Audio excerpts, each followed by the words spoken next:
서울 용산에 위치한 전쟁기념관 전사자 기념비 앞 깊은 주름이 패였지만 반듯한 양복을 입은 채 꼿꼿하게 걸어가는 노인과 손녀로 보이는 여성이 손을 잡은 채 걸어가고 있습니다. 그러다 노인은 털썩 주저앉아 하염없이 오열을 하는데요. 과연 어떤 사연이 있었던 걸까요? 우리 주변의 감동적인 사건 사연을 들려드리는 감동 뉴스입니다.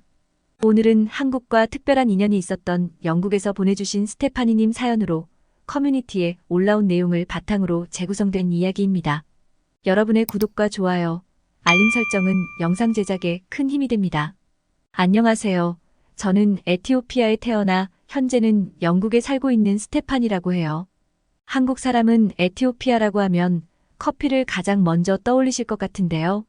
에티오피아는 동아프리카에 위치한 민주공화국이에요. 자연이 매우 아름다운 곳이죠.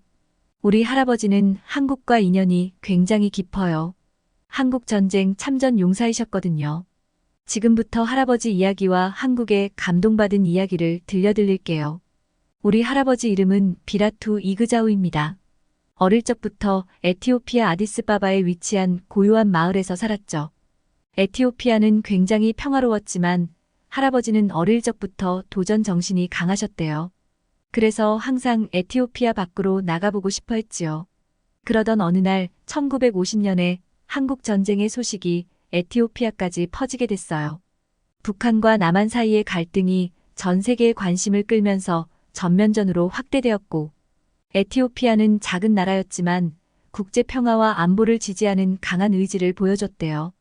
특히 15년 전인 1935년 에티오피아는 이탈리아로부터 침략을 당했었고, 국제사회에 도움을 요청했지만 구조 요청은 번번이 외면당했었습니다. 그렇게 국제사회에서 당한 차가운 대접이 반복되어서는 안 된다고 생각한 하일레 셀라시 황제는 6.25 발발 직후에 최정예 부대인 근위대 파견을 결정했었죠. 그리고 젊고 결단력이 있었던 우리 할아버지는 인생을 바꾸는 결정을 내리게 됩니다. 바로 에티오피아 근위대에 지원하게 됐어요. 육체적, 정신적으로 혹독한 훈련을 받은 할아버지는 그렇게 한국전쟁에 참전 용사로 보내지게 되었고, 할아버지는 그때만 해도 두렵지 않았다고 해요. 1951년 할아버지는 한국에 가기 위해 비행기를 탔습니다. 북한의 침략으로부터 한국을 방어하기 위해 유엔군의 벨기에 파견돼 합류하게 됐대요. 처음에는 드디어 다른 나라를 도울 수 있는 기회가 왔다는 게 기뻤지만 마주한 한국 전쟁은 생각보다 더 무섭고 두려운 모습이었답니다. 언제 죽을지 모르는 하루하루를 보냄에도 할아버지는 강한 정신력을 유지했어요. 그래서 253회 전투에 참전해 모두 승리하는 신화를 만들어내셨던 거죠. 백마고지 전투에서 할아버지는 죽을 뻔한 위험에 빠졌는데 한국 군인이 할아버지를 구해줬대요. 서로 언어가 통하지 않아도 눈빛 하나로 전우애를 진하게 느낄 수 있었답니다. 그 이후로도 몇 번이나 한국인들에게 감동한 경험들이 많으셨대요. 그래서 할아버지는 정의로운 대의에 기여하고 있다는 믿음 하나로 하루하루 버틸 수 있었다고 하셨어요. 마침내 평화회담이 시작되었고 한국전쟁은 점차 가라앉았어요. 그리고 1953년 휴전협정이 체결되었고 한국전쟁은 적대관계가 종식되었습니다. 할아버지는 그때 안도감과 슬픔이 뒤섞인 감정을 느꼈대요. 휴전 후 할아버지는 에티오피아로 돌아왔지만 그 당시 전차 폭발로 전우를 잃고 당신 역시 큰 수술을 받았고 끝내 다리를 잃는 후유증을 갖게 되셨죠. 하지만 한국에서의 기억, 한국 군인들에 대한 동지에 대한 깊은 감사를 항상 가지고 있었어요. 할아버지는 한국 전쟁 이후로 제대를 하시고 국제협력과 평화에 대한 일을 하셨어요. 아마 한국 전쟁에서 보고 느낀 것들이 많으셨나 봐요. 더 이상 불필요한 희생과 하루하루 공포로 살아가는 사람들이 없으셨으면 했어요. 한평생 남들을 위해 살고 희생하던 할아버지는 병에 걸리고 말았어요.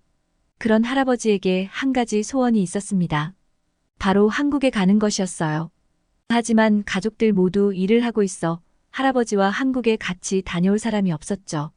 다행히 저는 그때 방학이어서 제가 모시고 할아버지와 함께 다녀온다고 했어요. 할아버지는 세련되고 첨단 도시가 된 한국을 보시며 수많은 감정을 느끼시는 걸 볼 수 있었죠. 할아버지는 인천공항에서 여의도로 가는 길 내내 감격의 눈물을 흘리셨어요. 당신이 지킨 나라가 이렇게 열심히 극복해서 선진국이 되다니 벅찬 감정이 보였습니다. 그리고 일주일 동안 투어를 하며 전쟁기념관도 갔어요. 참전 용사들의 감사함을 잊지 않는 전쟁기념관을 보고 할아버지는 눈물을 흘리셨지요.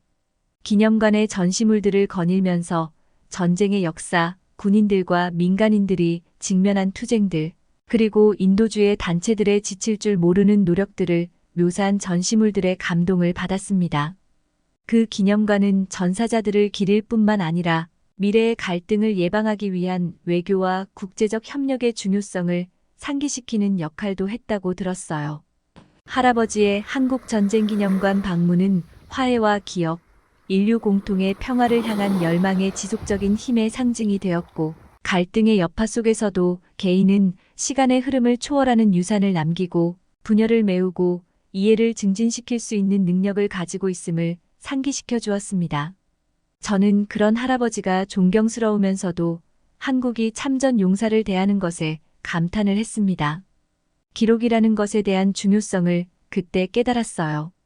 나중에 저도 아이를 낳으면 한국전쟁기념관에 데려와서 아이들에게 할아버지가 이런 사람이었다는 것을 알려줄 거예요.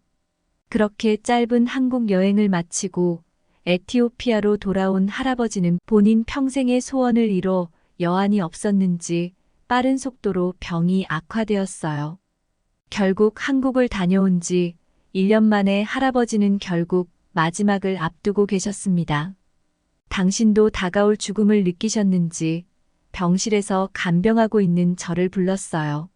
스테파니, 이 할아버지는 후회하지 않는 인생을 살았단다. 그래도 꽤 오래 살다 보니 기억에 남는 건 사람들의 따뜻함이야. 난 언제나 한국전쟁에서 느꼈던 동지의 전우애를 가슴에 묻고 살았단다. 죽을 때가 되니 그들이 불러주었던 아리랑이라는 노래가 아른거리는구나. 할아버지 장례식에는 이 아리랑 노래가 울려 퍼졌으면 좋겠다. 할아버지는 저에게 유언을 남기고 딱 일주일 후에 돌아가셨어요. 우리 가족은 슬픔을 감당할 수 없었지만 그래도 할아버지 가시는 길 마음 편히 갈 수 있게 보내자고 했죠. 저는 할아버지가 남긴 유언을 기억해 에티오피아에 있는 한인 대표에게 이메일을 보냈습니다. 솔직히 기대를 안 했어요. 일면식도 없는 사람의 장례식에 와서 아리랑을 불러준다는 게. 그런데 장례식 날 에티오피아에 있는 한인분들을 데리고 장례식에 참석하신 거죠. 제 손을 잡으시고는 훌륭한 할아버지를 두셨다며 할아버지께 존경심을 표현하셨어요.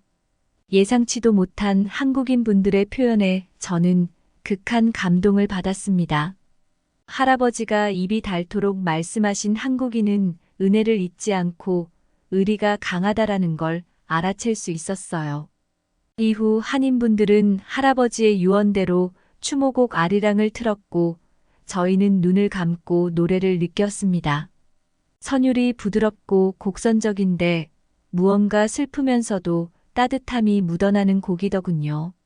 아리랑에는 한국인 특유의 감정, 한이 서려 있다며 말로 설명할 수 없는 고유의 감정이라 하시더라고요. 1절에는 한이 서려 있지만 2절에는 서려 있던 한을 극복하며 3절은 진취적인 감정을 보게 되어 할아버지 인생도 희노애락이 있는 것처럼 아리랑은 그런 인생을 표현한 거라 설명해 주셨어요. 이 말을 들으니 정말 이 노래 하나에 많은 감정이 느껴졌어요. 아리랑 추모곡을 다 들은 후 한인분들은 한 명씩 할아버지를 향해 묵념을 했고 몇몇 남자분들은 경례를 하며 다부진 표정으로 예를 갖추더라고요. 할아버지의 영정사진을 바라보는데 왠지 모르게 미소를 띠며 홀가분한 표정처럼 느껴졌습니다. 그때 비로소 느꼈죠. 할아버지가 그토록 듣고 싶어 했던 한국의 아리랑을 들으며 편히 가셨구나. 할아버지의 장례식은 슬프면서도 아름답고 경건하게 끝났습니다. 이후 저는 할아버지를 계속 기억하고 싶어 한국어를 공부하기 시작했어요. 할아버지가 그토록 좋아한 한국에 대해 호기심이 많이 생기기도 했고요. 그래서 이번 가을에는 한국에 있는 어학당에 다니게 됐습니다. 한국어를 많이 배워 할아버지에 대한 이야기를 많이 알리고 싶습니다.